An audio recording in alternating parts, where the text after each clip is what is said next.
할렐루야. 오늘은 요한계시록 3장 7절에서 13절 말씀을 본문으로 하나님 성전의 기둥이 되자 라는 제목으로 말씀의 은혜를 나누겠습니다.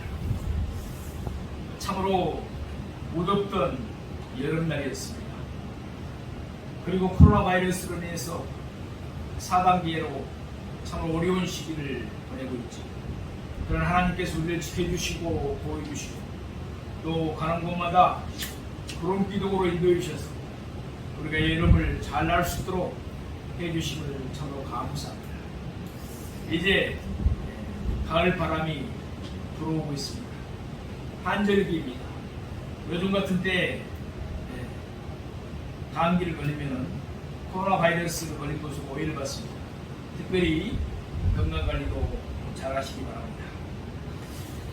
오늘은 빌라델피아 교회에 주시는 말씀을 우리가 상고해 보겠습니다. 요한계시록에 나오는 7개 교회 중에서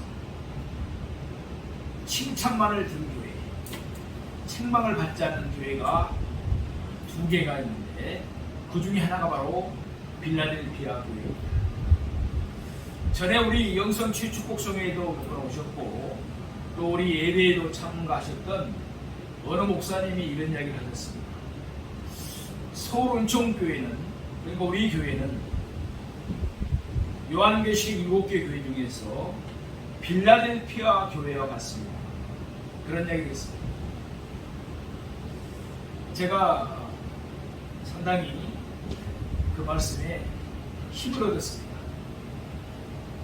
물론 우리 교회를 또 이 부족한 종을 격려해 주기 위해서 하신 말씀이지만 우리 교회를 잘 진단하신 것 같아요. 오늘 본문을 상고하면서 빌라델피아 교회처럼 참으로 주님께 칭찬받고 성전의 기둥이 되는 우리 모두가 되기를 주님의 이름으로 축원드립니다.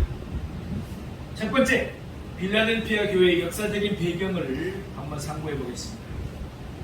사도 요한의 6번째 편지는 빌라델피아 교회에 보내졌습니다.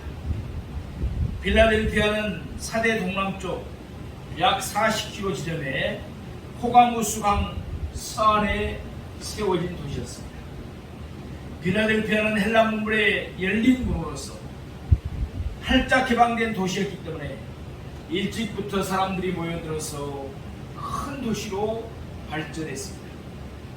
그러던 중 주전 133년경 로마에 복속이 되었고 그 이후로 로마의 통치를 받았는데 주 17년에 있었던 대지진으로 말미암아 도시 전체가 파괴되는 고통을 당하기도 했습니다. 하지만 디베리우스, 우리가 디베리오라고 말하죠. 디베리오 황제에서 도시가 재건되고 요한 당대에는 소아시아의 주요한 도시로 다시 발전하게 되었습니다. 고대로부터 빌라델피아는 포도 재배지로 유명했습니다. 따라서 그 도시는 포도의 신, 술의 신, 디오니수스, 로마명으로는 바카스라고 합니다. 바카스 신을 주신으로 섬겼습니다. 우리가 마시는 바카스 음료도 있죠. 여기에서 사실은 따온 것입니다. 다른 도시들처럼 상권이 형성되어 있잖아 부유하지는 않았지만 소아시아 내 교회에서 쓴 성찬식 포도를 제공하면서 형제의 사랑을 실천했던 교회가 바로 빌라델피아 교회였습니다. 그리고 빌라델피아는 화산 활동으로 말미암아 종종 지진이 일어났던 도시입니다. 도처에 그래서 무너져 내린 신전들도 있었고 또 신전을 떠받치고 있었던 기둥들도 있었습니다. 오늘날까지 그곳에는 고대의 성벽이나 아크로폴리스 극장이나 신전들의 유적도와 기둥들이 많이 있기 때문에 소아테네로 불리울 정도입니다.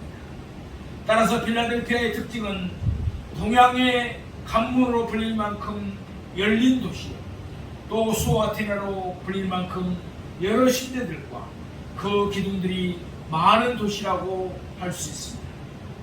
그래서 이러한 곳에서 신앙생활을 하기가 참 어려운데, 빌라델피아 교회는 작은 교회였지만 저들이 작은 능력을 갖고 주님의 이름을 배반치 않고 주님을 잘 섬겼던 것입니다. 그래서 저들에게 주님께서 열린 문의 복을 주신 것입니다. 두 번째, 빌라델피아에 나타나시는 예수님의 모습입니다. 이런 배경하에서 그리스도는 빌라델피아 교회에 다윗의 열쇠를 가진 분으로 나타나셨습니다. 여기서 다윗은 구약시대의 메시아의 언약을 받은 성군입니다. 그래서 구약에서는 다윗의 길을 행하였더라, 다윗의 길을 어긋났더라 하면서 왕들을 평가했죠. 자, 이에 근거하여 예언서에서 통상 메시아 그리스도를 가리키는 예언상의 호칭으로 사용된 것을 볼 수가 있습니다. 따라서 다윗의 열쇠는 메시아 그리스도가 가진 천국 열쇠를 말합니다. 그 열쇠를 가진 그리스도 외에는 그 누구도 천국 문을 닫을 수도 없고 열 수도 없는 것입니다. 그런즉 이제 빌라델피아 성읍이 사방으로 두루 개방되어 있듯이 그리스도께서도 빌라델피아 교회에 대하여 천국 문을 활짝 열어 놓으셨다고 말씀하고 계신 것입니다.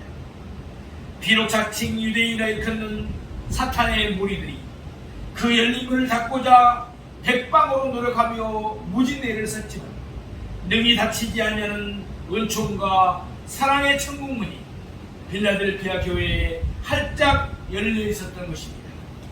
이 같은 사랑과 은혜로서 그리스도는 빌라델피아 교회를 향하여 칭찬과 권면의 말씀을 주고 계십니다. 세 번째, 예수님의 칭찬입니다. 빌라델피아 교회에 대한 칭찬의 말씀을 상고해 보십시다. 8절에서 7절 말씀해 보면 나와 있죠. 일곱 교회 가운데 참으로 빌라델피아 교회는 서머나 교회와 더불어 아무런 책망을 받지 않은 교회였습니다. 칭찬만을 받은 모범된 교회가 바로 빌라델피아 교회였습니다. 당시 서머나 교회가 순교의 교회로 유명했다면 빌라델피아 교회는 인내의 교회였습니다. 참는 교회였다는 것입니다. 따라서 주님께서는 바로 이 점을 칭찬하시는데 8절 말씀에 보면은 내가 적은 능력을 가지고서도 내 말을 지키며 내 이름을 배반하지 아니하였도다. 아멘. 여기서 적은 능력이란 빌라델피아 교회의 수적으로 많지 않았다는 것입니다. 물질적으로도 풍부하지 않았다는 것입니다. 규모 면에서도 크지 않았다는 것을 가리키고 있습니다. 적외면으로 보기에 참으로 미약했음을 시사하는 말입니다. 그럼에도 불구하고 빌라델피아 교회는 내적으로 강했고 영적으로는 부유한 교회인 줄로 믿습니다. 그렇습니다. 우리 은총교회도 내적으로 보기에는 미약하지만 내적으로는 강하고 영적으로는 부유한 교회인 줄로 믿습니다. 그래서 환난과 핍박에도 요동하거나 굴하지 아니하고 주님의 말씀을 지켰고 그 이름을 배반치 아니하므로 신앙의 정절을 지켰던 것입니다. 그런데 당시 빌라델피아 교회를 핍박한 주요 세력은 서머나 교회의 경위와 마찬가지였습니다. 즉 유대인들이었다는 것입니다. 일찍부터 빌라델피아 지역에서 자리 잡고 있었던 유대인들은 스스로를 아브라함의 후손이요 하나님의 선민이라고 주장하는 가운데 애곡된 우월의식과 거짓된 율법관에 사로잡혀서 예수 그리스도의 복음을 증오하고 핍박했던 것입니다.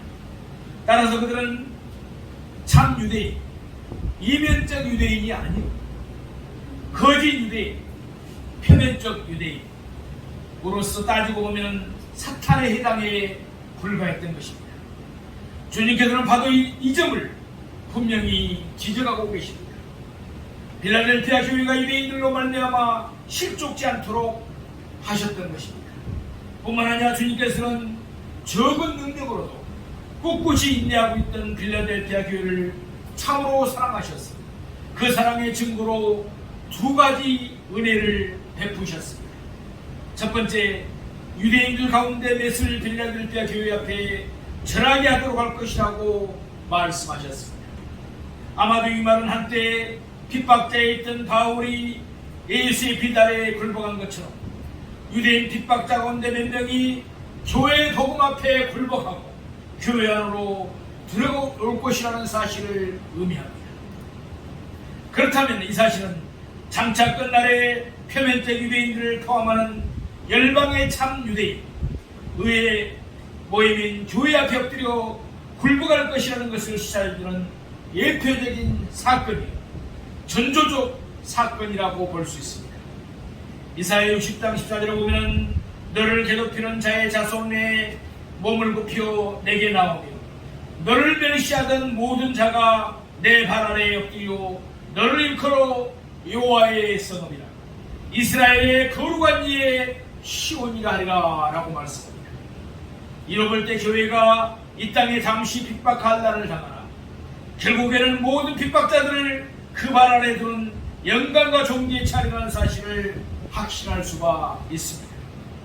사랑하시는 성도 여러분, 때로는 우리 교회에도 우리 교회를 시험해 보기 위해서 또 우리 교회가 어떤 교회인가 이렇게 알아보기 위해서 오는 사람들이 있습니다. 그런 분들은 대부분 뒷자리에 앉아서 마음의 문을 딱 닫고 이렇게 있습니다. 그리고 교회 규모도 좋고 그런데 무슨 능력이 있는가 보자 이런 자세로 앉아있는 사람들이 있습니다. 그런데 여기 와서 성령의 역사가 나타난 것을 보고 또 성령님이 운행하신 것을 그들이 체험하면서 그 마음에 닫힌 문들이 열리는 것을 봅니다. 그리고 참으로 하나님이 쓰시는 교회라는 것을 저들의 입으로 고백하는 것을 봅니다. 사랑하시는 여러분, 필라델피아 교회 같은 우리 서울은 종교이지만 성령님께서 운행하시고 사랑하시는 교회인 줄로 믿습니다. 두 번째, 인내의 말씀을 지켜준 적 필라델피아 교회를 시험의 때 면하게 할 것이라고 말씀하고 있습니다. 우리 10절에 보면 그런 말씀이 있죠.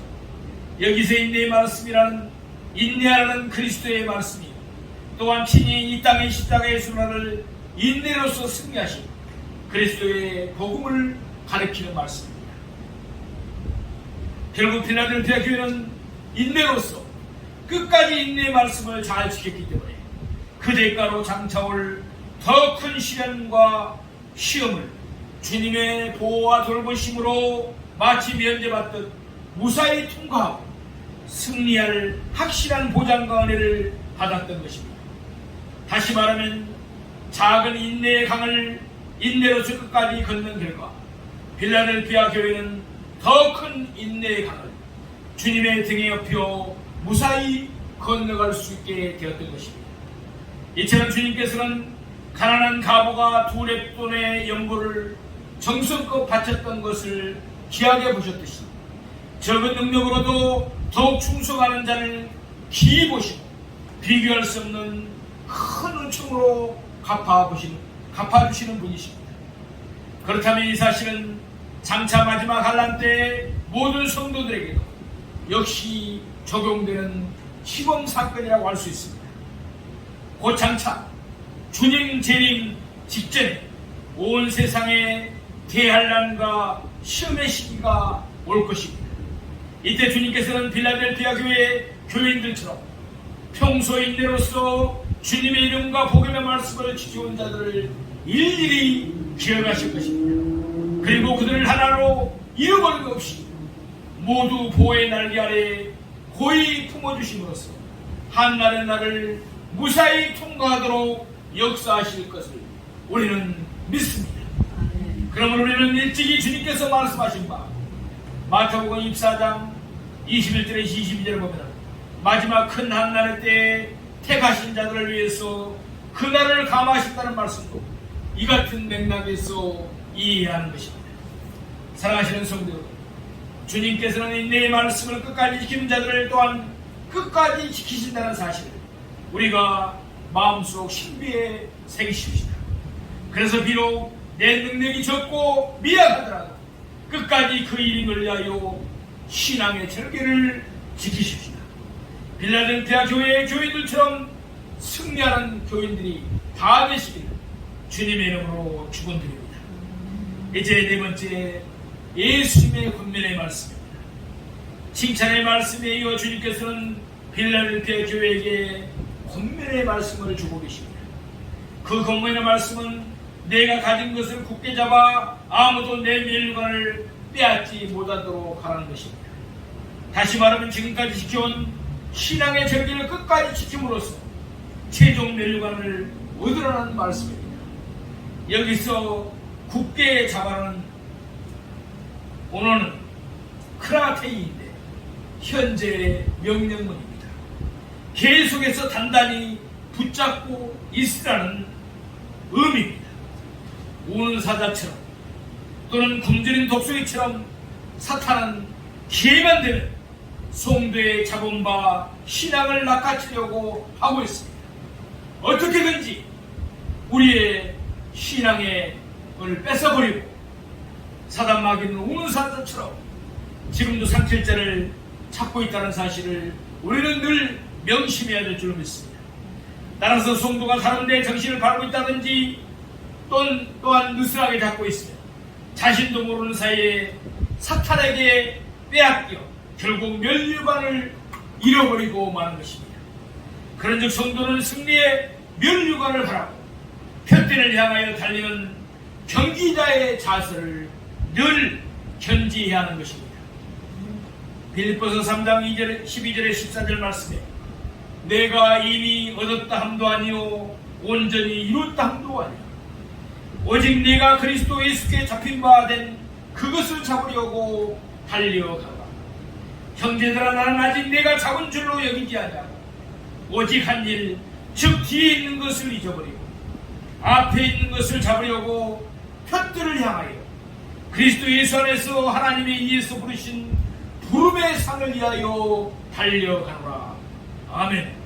그렇습니다. 우리는 표들을 향하여 부르신 부름의 상을 위해서 달려가야 될 줄로 믿습니다.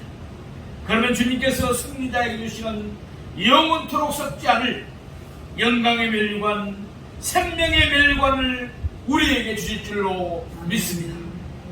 다섯 번째 예수님의 약속입니다. 오늘 본문 3장 12절 말씀을 보시겠습니다. 이기는 자는 내 하나님 성전의 기둥이 되게 하리니 그가 결코 다시 나가지 아니하리라. 내가 하나님의 이름과 하나님의 성 곧 하늘에서 내 하나님께로부터 내려오는 새 예루살렘 이름과 나의 새 이름을 그의 위에 기록하리라. 아멘. 다른 교회들과 마찬가지로 주님께서는 필라델피아 교회에 대해서 수만찬 약속의 말씀을 주고 계십니다. 그 약속은 곧 이기는 자, 승리자는 하나님의 성전의 기둥이 되게 할 것이라는 말씀입니다. 여기서 하나님의 성전이란 천상의 교회를 가리키는 말로 필히 하나님께 택함받고 구속받은 모든 성도들의 공동체를 가리키는 말입니다.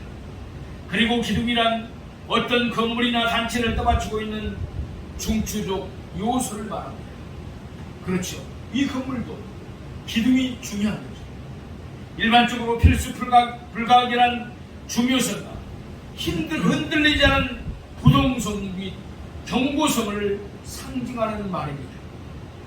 이처럼 주님께서는 승리자를 하나님 성전의 기둥으로 삼아줄 뿐만 아니라 기둥 같은 승리자의 이마 위에 영광스러운 이름을 기록할 것이라고 말씀하고 있습니다. 물론 이것은 당시에 큰 건축물의 기둥에다가 여러 가지 기록을 새겨놓았던 사실을 연상시킵니다. 그렇다면 주님께서 기둥 같은 승리자에게 새겨 넣을 기록은 무엇일까요? 첫째는 하나님의 이름입니다.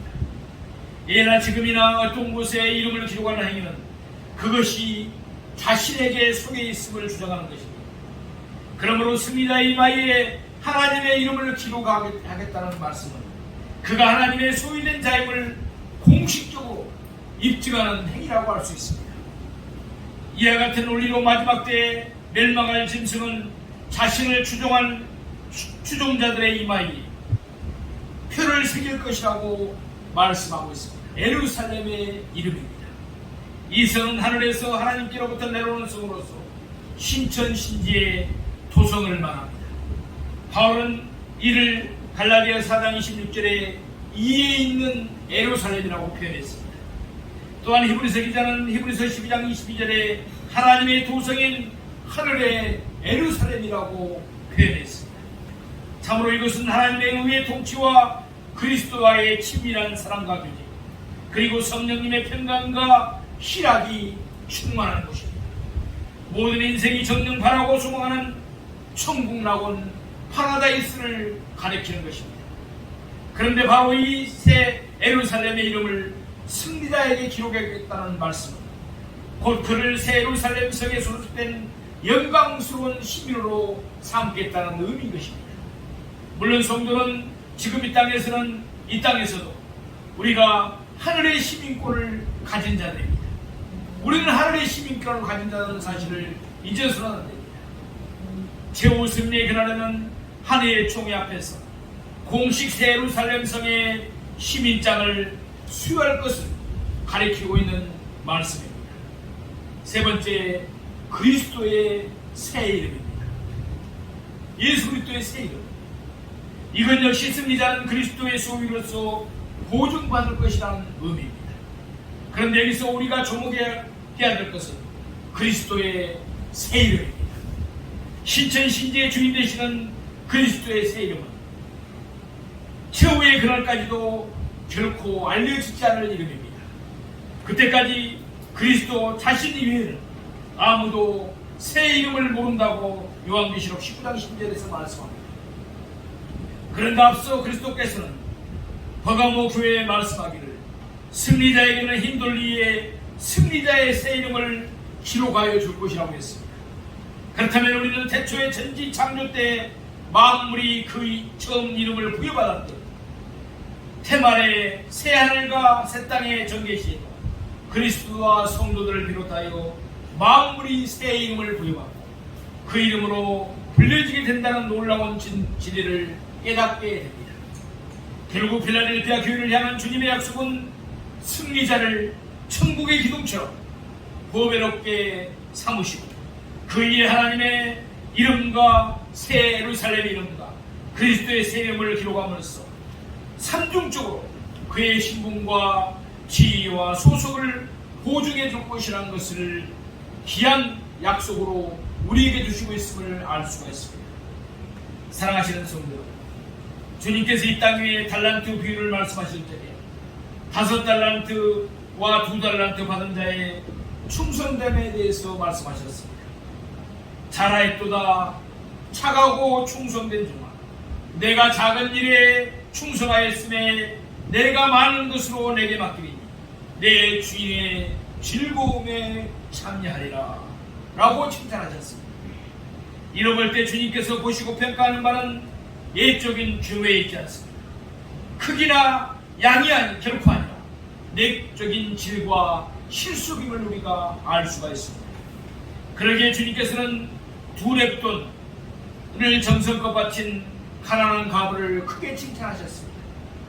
또 2달란트의 재능을 받았으나 그곳으로서 충성한 일꾼을 크게 칭찬하셨던 것입니다. 사랑하시는 여러분, 적은 일에 충성해야만 큰 일도 맡기시는 주님이십니다. 같은 맥락에서 적은 능력을 가지고도 신앙을 견실히 지킨 필라델피아 교회를 칭찬하신 것입니다. 그런즉 하나님의 성전의 기둥이 되는 데는 반드시 큰 능력이나 큰 탈란트 재능이 필요한 것은 아닙니다. 이러한 주님의 크신 은혜와 사랑이 있기에 오늘날 우리처럼 약하고 쓸모없는 죄인들일지라도 하나님 성전의 기둥이 될 수는 소망을 가질 수가 있는 것입니다. 필라델피아 교회는 작은 교회였습니다. 적은 능력을 가졌으나 낭망하거나 쓰러지지 않냐고 인내로서 충성한 교회였습니다. 그래서 주님은 더욱 귀하고 보배롭게 필라델피아 교회를 여기시고 하나님 성전의 기둥으로 삼으신 줄로 믿습니다. 주님께서 칭찬해 주시고 열린 문의 축복을 받은 교회가 된 줄로 믿습니다. 그렇습니다. 우리 소론천교회도 빌라델피아 교회처럼 비록 부족하고 연약하지만 절대로 우리 주님의 이름을 배반치 마십시다. 열심히 감사함으로 주님을 섬기십시다. 그래야 주님 앞에 칭찬받고 열린 문의 복을 받는 주님의 귀한 자녀들이 되기를 주님의 이름으로 축원드립니다. 우리는 모두 최후 승리함으로써 하나님 성전의 귀한 기둥들이 다 되시기를 주님의 이름으로 축원드립니다.